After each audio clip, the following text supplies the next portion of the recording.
We are now living in the most religiously diverse society in the history of humankind. What does that demand of us? What we found is people want to share their stories. People want to share. People want to connect and share with one another. And so we need to provide opportunities for them to do that. But President Obama started, I think, out of that perspective to say, well, what is it that we really share? And what he came upon was the idea that we all share in our commitment to serving others, to helping our neighbors, to community service. That it is indeed high time to balance research questions so that we're not dealing with either this negative understanding that religion is only part of the conflict, or an apologetic sense of it's only part of the solution, it can only be for the better. Our task as researcher is really to step backwards, to look at the broad complexity in which that really relationships are at the heart of an interfaith studies approach. Relationships among and between groups and individuals from various religious traditions. The crystal of faith that God has presented before us has many facets. You can see it from many angles, and if you're in one angle of vision from the Buddhist path, you're going to see some beautiful parts of that facet that I might not see from my Jewish path, but I can learn by encountering, talking, praying with, working with. That each of our religious traditions teaches at its core the other, exactly, and so that helping children see that from the get-go, from young. Hello and welcome. My name is Aaron Stauffer, and I'm the Associate Director of Religions for Peace USA, who, along with the Al-Hebrew Foundation, co-produced the Best of Interfaith, a webinar series which we hosted during this year's World Interfaith Harmony Week. Religions for Peace USA and our colleagues at Al-Hebrew Foundation worked to provide viewers with direct access to the best and the brightest minds in the interfaith movement today. So for 5 consecutive days, we provided 7 webinars, ranging from topics on best practices to the role of secular voices, to answering tough questions in interfaith dialogue, and even to addressing the role of big data and multimedia in interfaith dialogue. We like to think of this as a week-long conference, brought directly to you, free, and available whenever you're online. The Best of Interfaith arose out of our work in the interfaith community, out of the deep need for an in-depth conversation addressing how it is that we in the interfaith movement go about talking with each other and to those outside of this work about what it is that we are doing. A deeper dialogue about interfaith peace, about how we are working for peace together, and about how each of our religious or communities of goodwill call us to work for peace. Those are the goals of the Best of the Interfaith webinar series. Our format was simple: bring the best and the brightest minds of the interfaith community together and ask them to present on an idea and converse about it. We intentionally used the webinar format, for as one of our panelists, Beth Katz of Project Interfaith, says, I know never say never, but I really don't think anything's ever going to take the place of face-to-face. You are in a room with someone. That's truly powerful. But this is pretty powerful, I mean, we're all in different places, but we are really connecting, and I feel like this is really, this speaks to the power of what is at hand if we are interested in using it. I think part of this power that is at hand needs to be communicated, dispersed, and transformed into a space where interfaith conversations can take place in all corners of the world. As those of us in the interfaith movement are well aware, religions are often deemed a cause of many of the world's problems. But religions can and ought to be an important part of the solution to the world's problems. The Best of Interfaith is part of an effort to spread important knowledge on how interfaith peace building is a viable and vital method to increase peace. In this short video, which we've entitled Bits of Brilliance because it offers you the kernels, the bits of nectar that came out of an otherwise rich week of conversations, offer the teaching moments. We see our panelists and responders equipping and educating our viewers most in these clips. So in this short video, I will guide you through 3 key themes of these videos. These themes were organically threaded throughout our webinars. They rose as part of the natural conversation, and they serve to show how integrated all of these topics really are. In some sense, our ability to pick out these themes demonstrates the real, live element of our interfaith movement. Instead of seeing each of these webinars as occupying a different silo of the interfaith community, the overlapping nature of these themes demonstrates how each of these theorists and practitioners depend on each other to work in this community.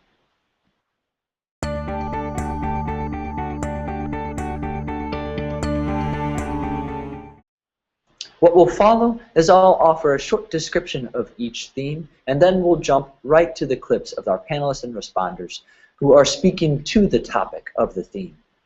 So, for example, our first theme is accomplishing the goals of the interfaith movement. Broadly, this is a theme where our panelists and responders outline the main goals of the interfaith movement as they see it.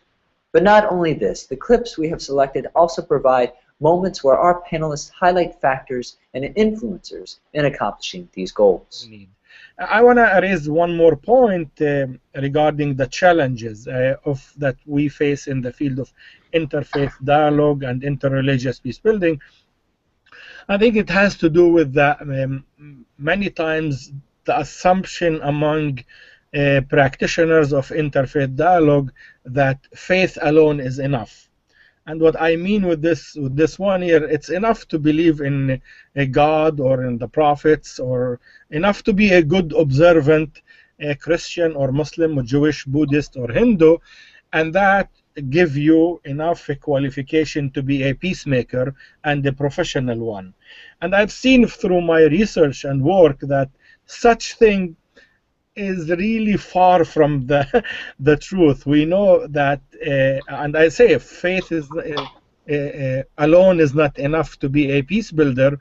It's required in the field of interreligious peace building, but many of our practitioners lack the professional training, the professional guiding, the systematic thinking for intervention, not only in conflict area, but also in even running a program or implementing a project for of development or relief.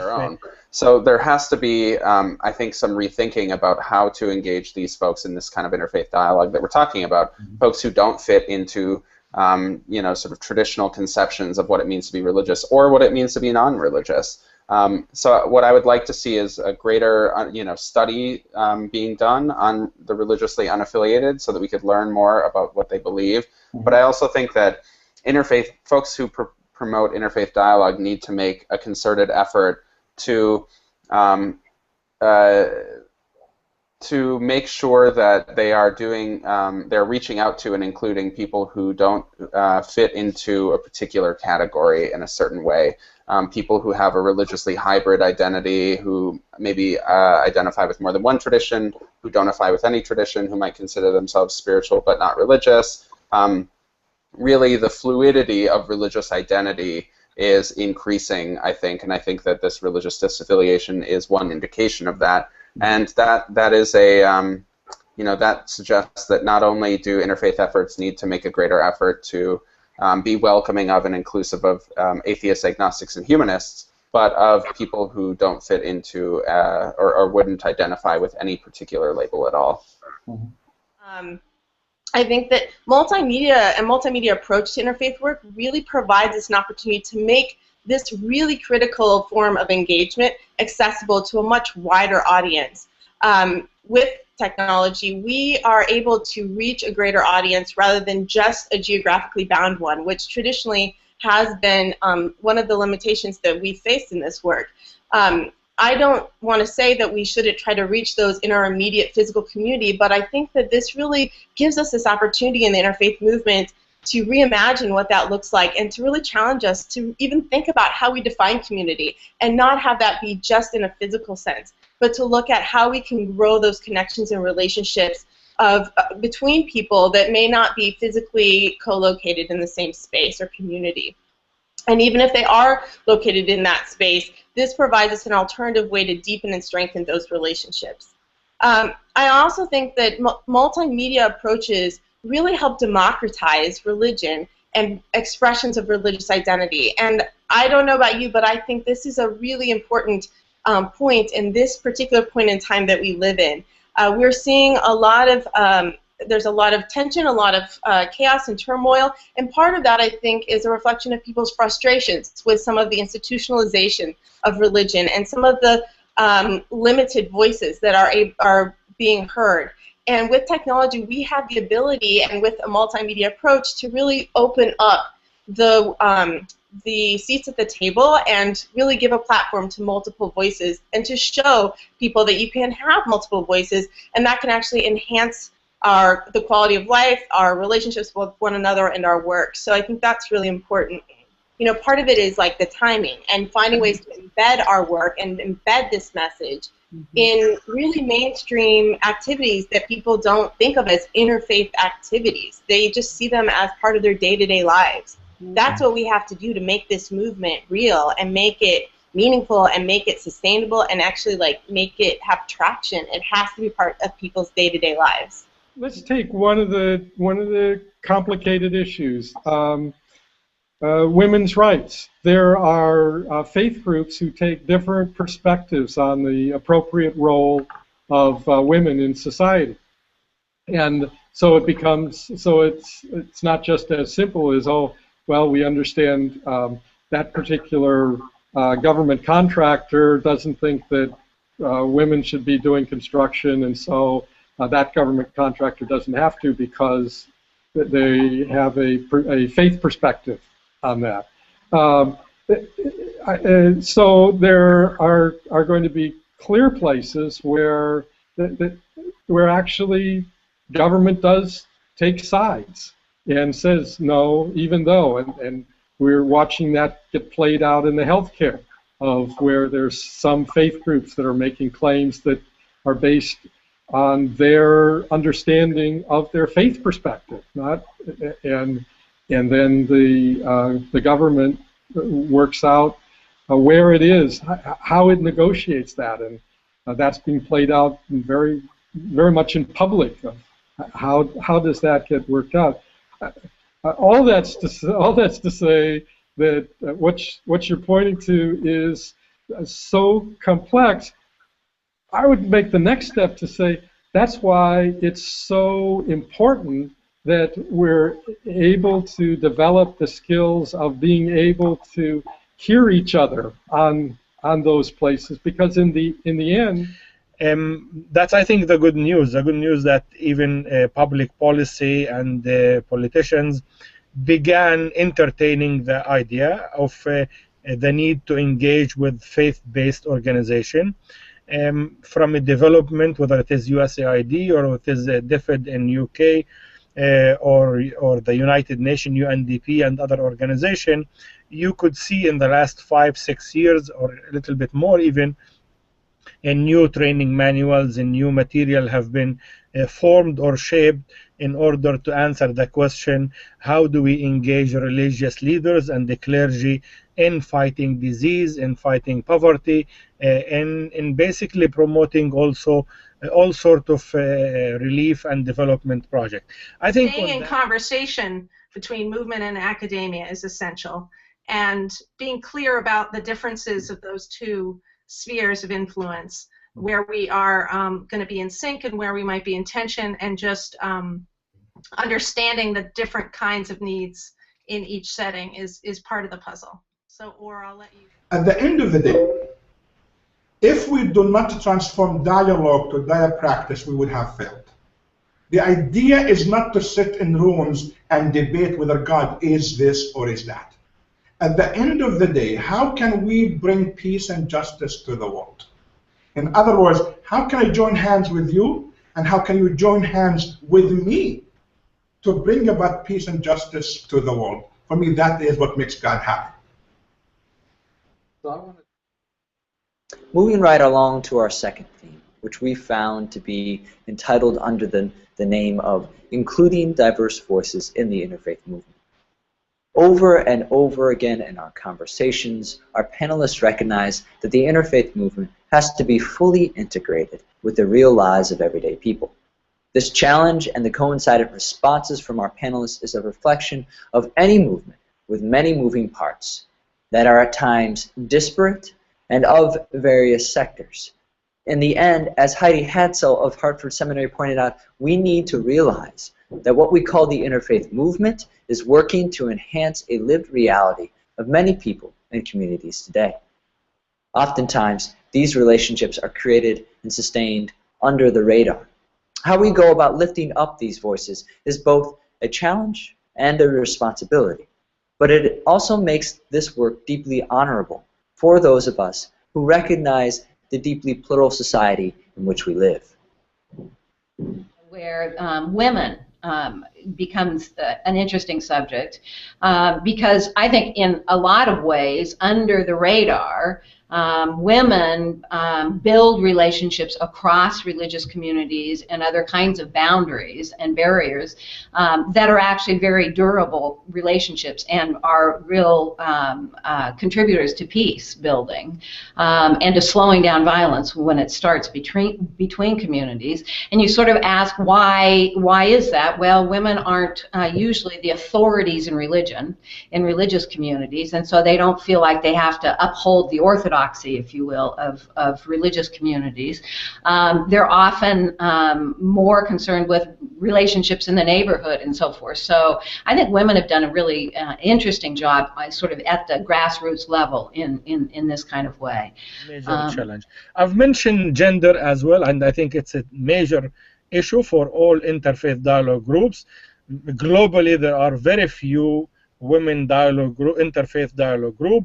I know Catherine Marshall and others are doing a project on women and interfaith group here in Berkeley Center, but you know that's one initiative, and I think it does indicate for the need to highlight and design programs, design more of intervention, and I think overall orientation in terms of either again, I'm not looking at 50% participation necessarily. I'm looking for frameworks and the programs that takes the gender issue into consideration from the beginning to the end, and numbers are not necessarily what we're looking for in that. When we do interreligious dialogue, we always challenge communities to bring forth the youth and the children and the teenagers out.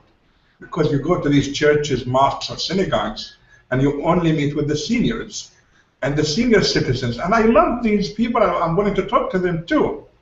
But we need to shape the future of the discourse. And to do this, we need to bring the youth. We need to bring the young girls and boys.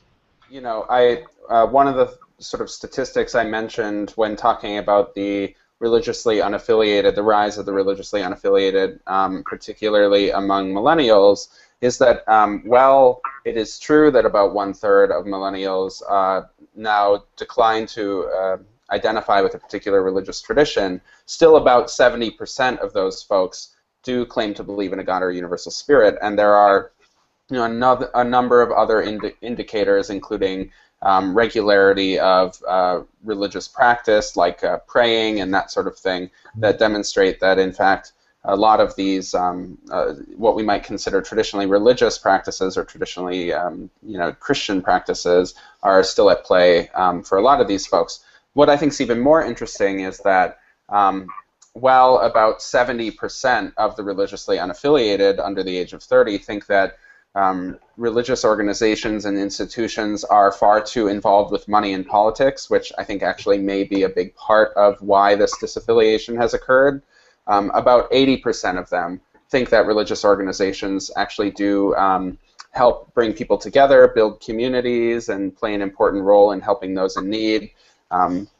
In their report, Pew actually talks about how a majority of the religiously unaffiliated clearly think that religion can be and is a force for good in society. The expectation, it's the frame from which you approach interfaith dialogue. I assume I'm going to learn, and the purpose is learning. We discover a lot of commonalities. If we discover differences, they're differences. The differences are as enriching as the commonalities, but they aren't in any way challenging to our relationship.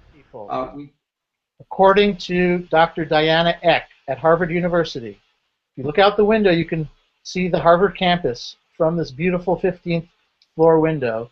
We are now living in the most religiously diverse society in the history of humankind. What does that demand of us? Not just rabbis or clergy or academics that can speak in, multi-syllable terms, but what does it mean to a person that is a lawyer or a doctor or a businessman or woman about the reality of life? And I said to them, as I said before, what does this mean about your experience at the grocery store, in church or synagogue, and most importantly for many people, around family tables? When you're encountering people who believe and practice differently than you do, with greater frequency and greater intimacy and intensity. I say interreligious dialogue is finding ways to coordinate, to cooperate on what is common, understand and learn from one another. It is not about making all religions become one. So this is really number one point I wanted to focus on. Number two, interreligious dialogue ends up one of three or three different aspects: learning from one another, serving with one another, and worshiping with one another. Interreligious dialogue is these three components. Our final third theme is entitled The Future of the Interfaith Movement. In the end, the Best of Interfaith webinar series was an attempt to display the opportunities ready at hand for the interfaith movement. These opportunities, as we see them, present us with a potential future that is bright, but much work must be done to integrate, diversify, and sustain the already wide field of work that is going on. How we go about understanding what is being done and how we cultivate more and nourish new and exciting projects geared towards solving specific problems is what this theme gets at. But I would like to briefly walk through what I think are 5 primary reasons why it's valuable for atheists to participate in this work. So the first is that in the US and much of the world, non-theists are hugely outnumbered. Now in my eyes, this is sort of the pragmatic argument for doing this work. Now whether non-theists wish to or not, we're kind of forced by proximity to engage with religious people. And I think that the idea that religion is sort of on the decline has been argued, for decades by sociologists. But religious disaffiliation is increasing in the United States, with around 1 in 3 people under the age of 30 now identifying as non-religious. It's clear that religious belief, is actually remaining relatively consistent. In fact, studies have shown that the number of people in the United States who self-describe as saying that religion is very important to their life has really not changed at all in the last several decades. And the number of millennials who are religiously unaffiliated but claim to believe in a God or universal spirit is about 70%. So most of the folks who are non-religious still do believe in God or universal spirit. And Pew has found that from a report on millennials and religion, they found that millennials are actually fairly traditional in their religious beliefs and practices. So it's not just what happens in the classrooms. Our mandate when we started this work was to create an ethos on our campuses. And I think that's happening on college campuses too. So whether or not you take the one interfaith course, there's an expectation and an ethos and an attitude about the ways in which you engage with religious others that is new. That wasn't active or foregrounded when I was in college, for example. It's a really sort of new consciousness, in my opinion, and I think it's spreading. So, so it's a little. And so my question is, when are we going to do research with smaller means or with big data that can actually also look at the ways in which religious communities, both as such as well as through interreligious collaboration and beyond, contribute in fact to harmonious living? That is a piece, I think, of the research that is missing to a large degree. And that's one thing that we're interested at KAICID in trying to move towards. Not our premise, as I started, is we're in the same boat together. And our purpose in working together, aside from the fact we feel called to do this work, is to learn. And differences are no more troubling than similarities. Why should we be the same? I want to thank you for tuning in to this short video, which we've entitled The Bits of Brilliance. I want to alert you to the fact that all of the webinars are still online. If you will go to rfpusa.org or the El Hebrew Foundation website. All of our webinars that encompass the Best of the Interfaith webinar series are there with our wonderful panelists and intelligent responders. Thank you, and we look forward to working with you in the near future.